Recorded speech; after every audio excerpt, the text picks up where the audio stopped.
Umwaka wa 2025 mu muziki w'Uburundi habonetse amahiti menshi, habonetse indirimbo nyinshi zagiye zikundwa haba mu Burundi ndetse no hanze y'igihugu.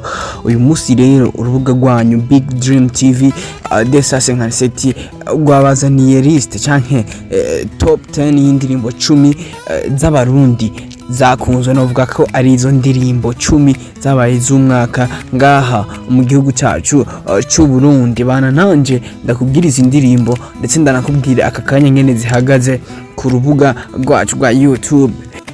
Ndabara mu kijoro ngenda bahikaze nimba uri mushasha kuri YouTube channel, ico nkusavye no kubanzwa kanda subscribe. Nimusanze warayikanze uri umuntu wanje ubaho cyane, shirako jeme ndetse uje no muri commentaire umbwira ati courage. Ntabatebeje rero tugiye kurabira hamwe izo ndirimbo 10 zakunzwe cyane ngaha ku butaka bw'u Burundi. Nkuko musanzwe mubizi no kuvuga ngo turahera ku ndirimbo y'10 tuja ku ndirimbo ya mbere. Kuvuga yuko abantu barambigwa agace y'ikiganiro atakimaze yuko ntaza kuba yabasha kumenya indirimbo yabaye y'umwaka. Reka dutangure ntiriwe ndabatebera. Mu kibanza c'10 haraza indirimbo yitwa Deep. Iyo ndirimbo yari ya Double J yayikoranye na Renuji ndetse na Kiriku Akiri.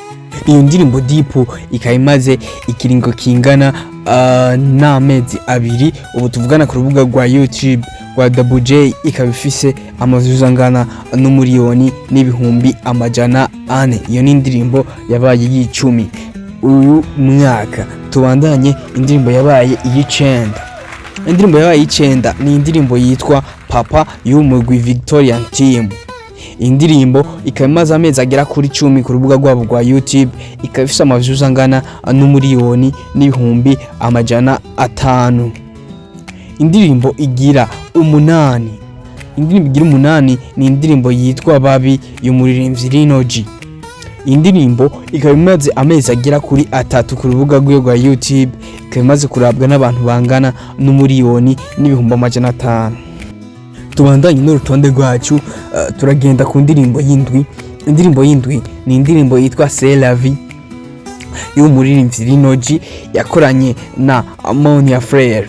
Iyo ndirimbo ikamaze ikingo c'amezi 10 igiye habona, ikaba ifise ubutuvugana abantu bayiravye bangana n'umuriyoni n'ibihumbi amajana 6.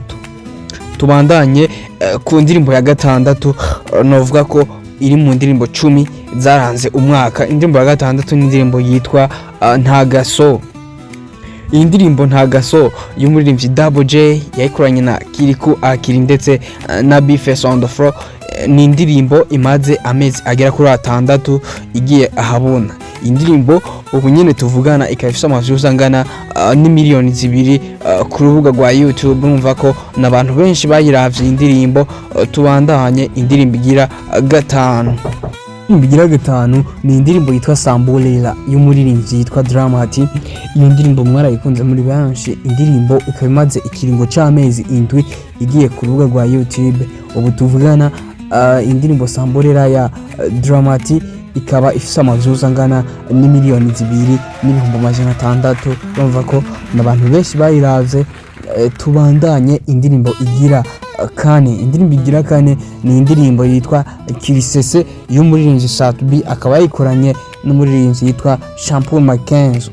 Indirimbo ubu tuvugana yamaze amezi angera kuri 5 agiye ahabona, ikamaze kurabwa n'abantu bangana miliyoni 3 n'ibihumbi 100 kuri YouTube. Urumva ko nabantu benshi.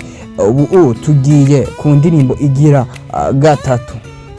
Indirimbo igira 3 ni indirimbo yitwa Jamais y'umuririmbyi Adrika Kim yayikoranye n'umuririmbyi wo mu gihugu cy'u Rwanda yitwa Papa Cyangwe. Ubu tuvugana ikabamaze amezi agira kuri 6 ku rubuga rwa YouTube.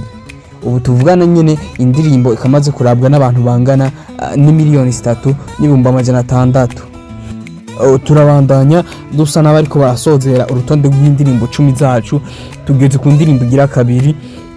mu ndirimbo zakunzwe cyane ngaha mu gihugu cy'u Burundi. Indirimbo ya kabiri ni indirimbo yitwa Komsa y'umuririmbyi yitwa CG. Ni indirimbo yakunzwe cyane, benshi mwarayikunze murabizi, haba mu Burundi ndetse no mu Rwanda. Iyi ndirimbo Komsa ikaba imaze amezi agera kuri 3 yonyine igiye habona, ariko ubu tuvugana ikaba imaze kurabwa n'abantu bangana imiliyoni 4 n'ibihumbi 500. Mbere yuko ndakubwira indirimbo ya mbere canke indirimbo yaranze umwaka ngaha mu gihugu cy'u Burundi, nagomba maze ndagusabe nimba utarakora subscribe hatugeze, banzo ikande ushire ko j'aime, binakunze uje no muri commentaire umbwira ati courage, ntaco bizoba bitwaye uretse ko uzoba unshigikiye ukantera intege. Indirimbo ya mbere rero ni indirimbo yitwa Ahanihe, indirimbo y'umuririmbyi Kiriku Akiri. Iyi ndirimbo niyo ndirimbo novuga kari yo ndirimbo y'umwaka, ni nayo ndirimbo urubuga rwanyu rwa Big Dream TV rwakoze rukavuga ati niyo ndirimbo iza kuba iya mbere mu gihugu cy'u Burundi. Iyi ndirimbo imaze amezi agera kuri 4 yonyine igiye habona, ariko ubu tuvugana ikaba imaze kubirabwa n'abantu bangana n'imiliyoni 7 n'ibihumbi 200. Urumva ko n'abantu benshi cyane mu kiringo gito. Ese nawe turahuriza ko urutonde nabakoreye? Nimba ubona hari ukundi kuntu wari gutondekora urutonde, ja muri commentaire ubivuge, tuzohurire mu kiganiro gitaha. Ciao ciao, ndabakunda cyane.